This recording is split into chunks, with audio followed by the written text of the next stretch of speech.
Sa last 10 games, ang Golden State ay 3-7 record. Last game pa nila versus Minnesota, tambak pa. 2 games din silang nasa below 100 points na magkasunod. Ika-4 na beses din yun ngayong season. Nasa top 6 pa rin naman ang Golden State after ng masalimuot na talo nila versus Minnesota.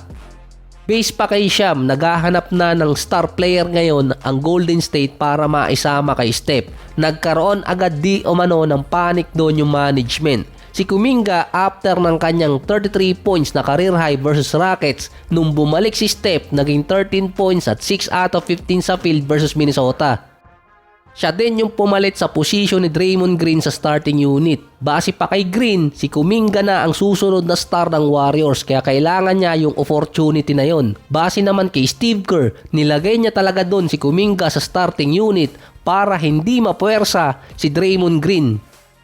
Siya kasi yung nilalagay na sentro ni Steve Kerr kapag matatapos na yung isang half. So hindi ko sigurado yung kung season ba or sa mismong game. Base din kay Sham kung maghahanap ng ikalawang star ang Warriors ay kung sa team ba nila or sa labas, ibig sabihin via trade. Ang isa kasi sa naging statement doon, hindi compatible si Kuminga na maglaro kasama si Steph. May average si Kuminga ngayong season na 14 points, 4 rebounds, 43 and 31. Nung time na nawala si Steph dahil sa injury, nagkaroon si Kuminga ng average na 19 points at 4 rebounds per game sa loob yun ng 28 minutes. Base pa kay Sham, nag-iisip ngayon ng management ng Golden State kung si Kuminga ba ang ilalagay nilang next star kay Steph. Kasi nga kapag nilagay siya doon, meron pang Wiggins na hindi rin compatible si Kuminga. Ang hinahanap kasi nila yung magko-complement pa kay Steph at kay Draymond. Nasama na sa rumors dati si Kyle Kuzma pero malabong kunin ng Golden State yun. Di ko naman sinasabing imposible. Pero sa bagay si Kuzma kasi, yung kontrata niya pala, pang trade talaga, pababa. 23 million ngayong taon at matatapos yun sa 2027 na 19 million na lang. Bumababa na din kasi ang stats ni Kuzma, 16 points, 4 rebounds, 42 and 27. Sa stats pa lang ng percentage, mostly hindi siya magagamit doon ng Golden State kasi ang kailangan nila yung shooter na big man kung kukuha man sila ng trade. Si Jimmy Butler naman yung isa sa mga target ng Golden State. Kaso, nalipat na kasi yung focus ng rumor sa kanya sa Dallas at Houston. Kasama pa doon yung Brooklyn. Hindi rin naman basta-basta iti-trade ng Miami Heat si Butler. Ang potential package kasi kay Butler kung sakali para sa Golden State, si Wiggins, Kuminga at first round pick. Kailangan pa nila magdagdag ng player doon para sa salary. So ang sinabi nga ni Sham, yung magko-complement kay Steph at Draymond ay may isang problema kay Butler.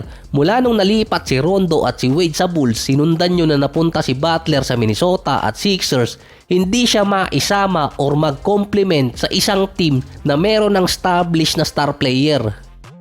Yung pinakamalala pa nga nun sa Philadelphia kahit pa naging best friend niya si Embiid. Nung dumating siya sa Miami, ang tanging all-star doon si Dragic pero hindi siya consider na star or superstar. Si Adebayo at si Hero noon mga bata pa. Hindi pa compatible talaga si Butler kapag merong established na star player sa isang team na pupuntahan niya.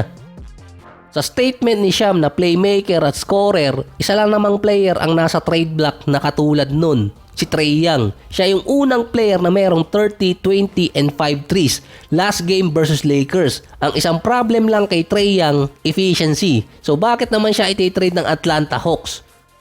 Isa ngayon nananalo sila dahil ang susunod na kontrata ni Trae Young kung hindi siya maiti-trade, mapipilitan ng Atlantang bayaran siya ng malaking kontrata. Oras pa na nasama siya sa All-NBA team kung hindi mapupulitika. Mahigit 300 million ang ibabayad sa kanya ng Atlanta Hawks base yun sa rule ng collective bargain agreement.